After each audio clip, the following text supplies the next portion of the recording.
so let's talk about my first real attempt at Polyphonic Eurorack, or should I say Polyphonic Modular, as one of the synth voices runs through a semi-modular synth.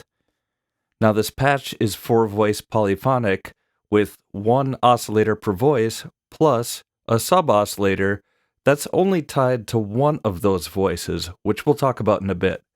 Now with this patch, I can play 4 notes at once, with each note having its own dedicated filter, envelope, and amp. This allows for distinct articulation of each individual voice. In addition, I also have some panning going on, with every other voice going to a different channel in the stereo field. All 4 voices are running through a BBD module and a spring reverb with the tank that I have hooked up. And there's also some additional stereo delay coming from the Audio Thingies Dr. A, and then some additional reverb coming from the Alesis MIDI Verb 2 and Quad Reverb combo that I love so much. These external effects are set up as individual aux sends in Logic, but they were recorded in real time, along with the direct output of my analog mixer. Alright, so just to give you an idea of what those effects sound like separately. Okay, so I'm using the Audio Thingies Dr. A just for delay, and now we'll hear what that sounds like.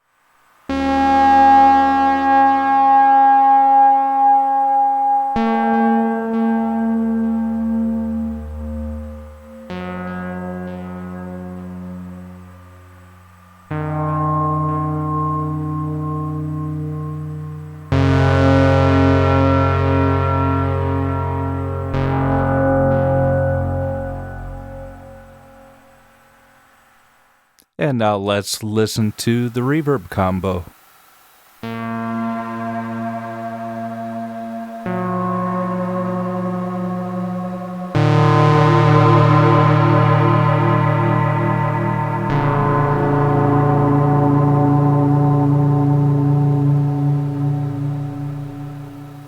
Yeah, that's my favorite sound ever. And now we'll hear what it sounds like without those external effects. Keep in mind, it's still running through the BBD module and the spring reverb tank. This is just a tank driver. The actual tank is up here. And so we can do fun things like this.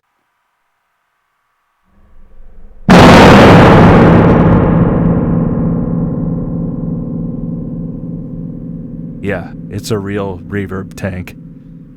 And so here we go with no external effects.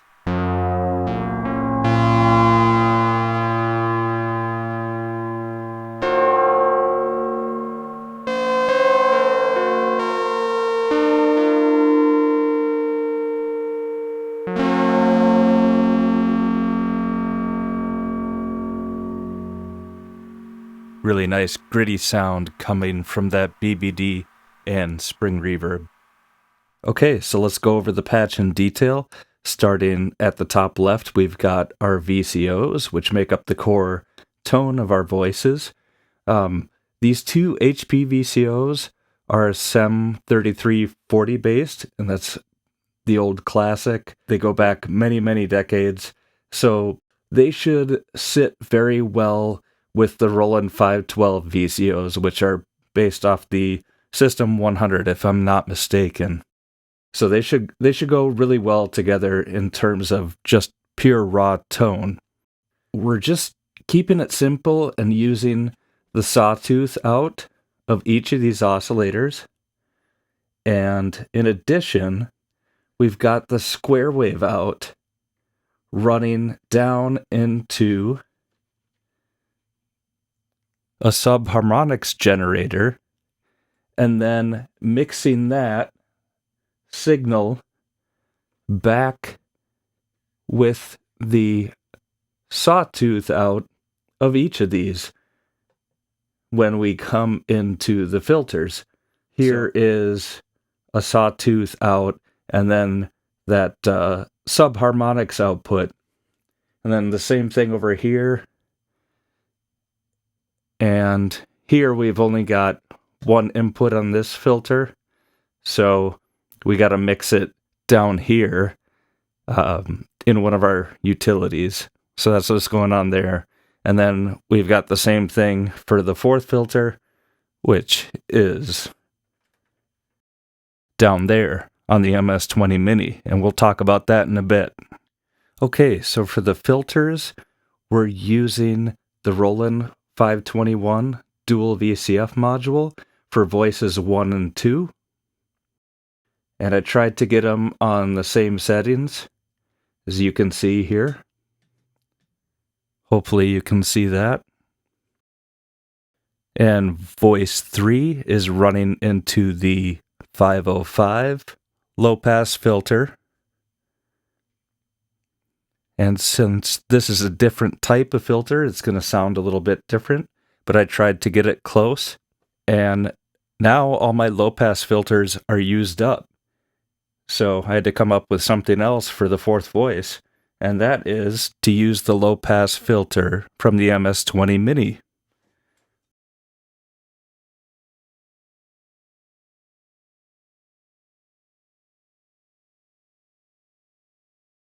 Again, I tried my best to match the sound of the other filters, which is very difficult to do, given the unique character of the MS-20 filter.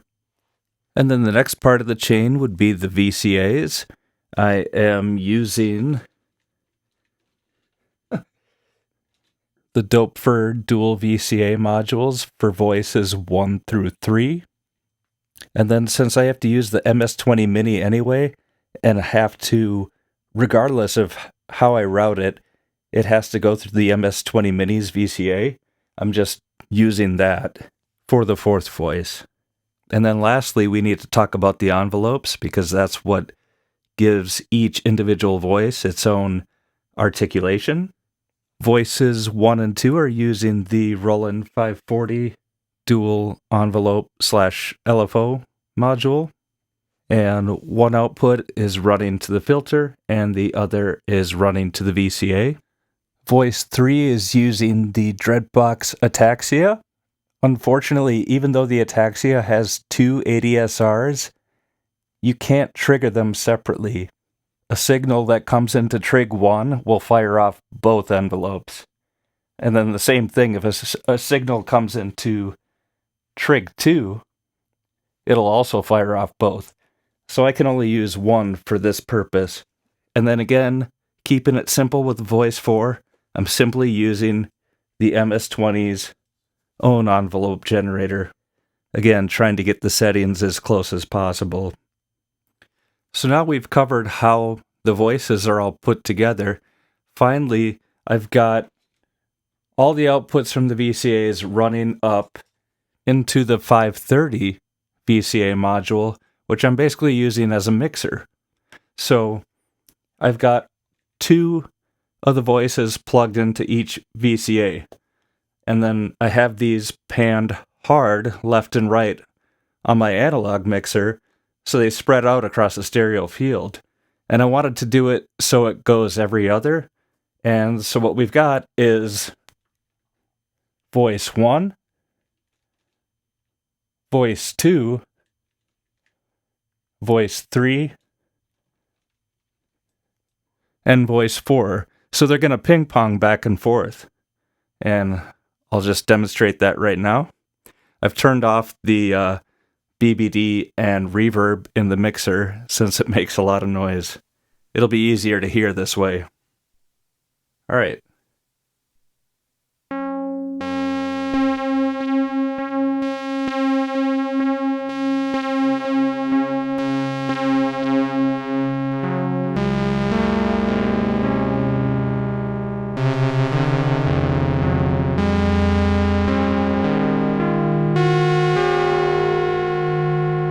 So you can hear it ping-ponging back and forth.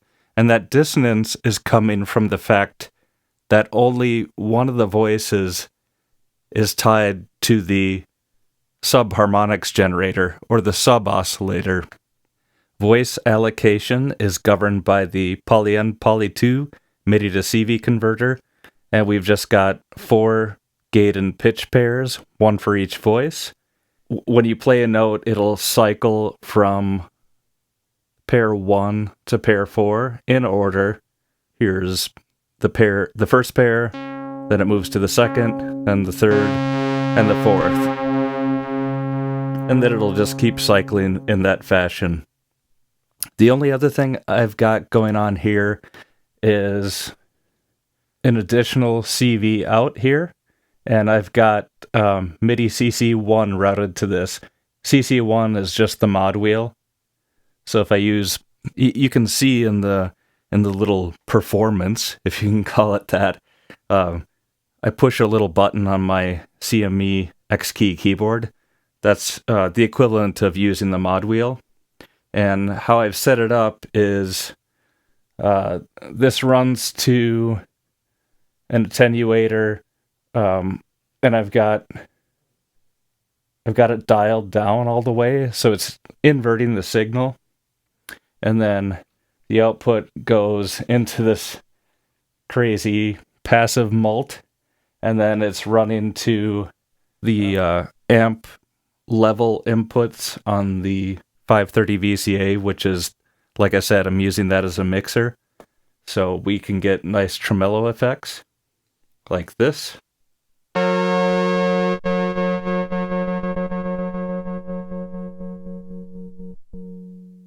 Pretty cool. And then I also have it routed to the cutoff frequency on the bandpass filter of the 505. So what am I using the bandpass for? Well, the BBD module doesn't have any filtering built into it like you would have on like a guitar analog delay pedal. So you hear all that hiss and clock whine if you turn the delay time up. It's very noisy. So I've got the output of the BBD running up into the bandpass filter. And so I'm just kind of cutting out those really high frequencies. It's still noisy, but it cuts most of the highs out.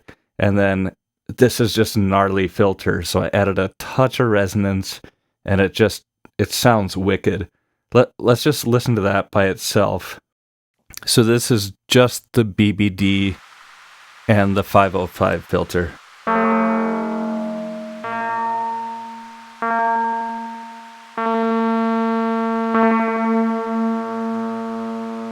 Now let's hear what happens if I open the filter all the way.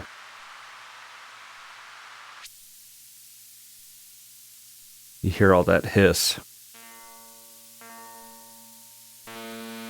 Since it's a bandpass, it also chops off a lot of the frequencies we want.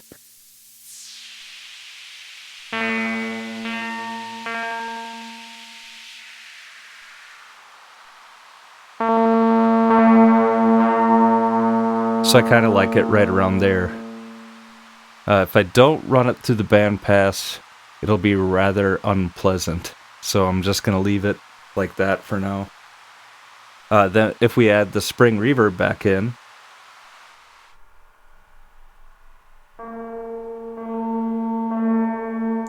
so the two together sound really nice. Alright, so I think the last thing to note is with Voice 4, I was having some trouble getting the same amount of oomph that I was getting out of the other voices. And that's because voices 1 through 3 are running through these Roland low-pass filters, which have a lot of, I don't know what the word is, just heft. They just got that special oomph. And I wasn't getting that out of the MS-20 Mini. And I don't really think it's the MS-20 Mini's fault. I think it's probably more of a matter of like gain staging. So I actually added a bit of high pass filter with the resonance turned up, and what that's going to do is it's just going to boost the low end a little bit more. And in addition, the signal going into the MS-20 is running through the Manhattan Analog DTM mixer, which is a CP3 style mixer. And then you can see that the first knob is a little bit past noon, and that means it's just going to add a little pre-filter drive, so that helps bring voice number 4 more in line with voices 1 through 3. It's never going to be perfect, completely different filters,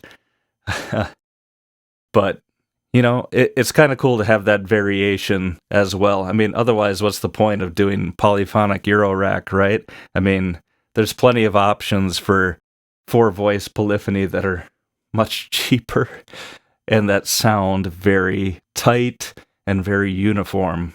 But the whole point of this is to just experiment and have some fun with new sounds that you would never get out of any normal polysynth. And that about sums it up for my first attempt at Polyphonic Eurorack, Polyphonic Modular. I hope you learned something from this video, or at least found it interesting in some way. And thanks so much for watching.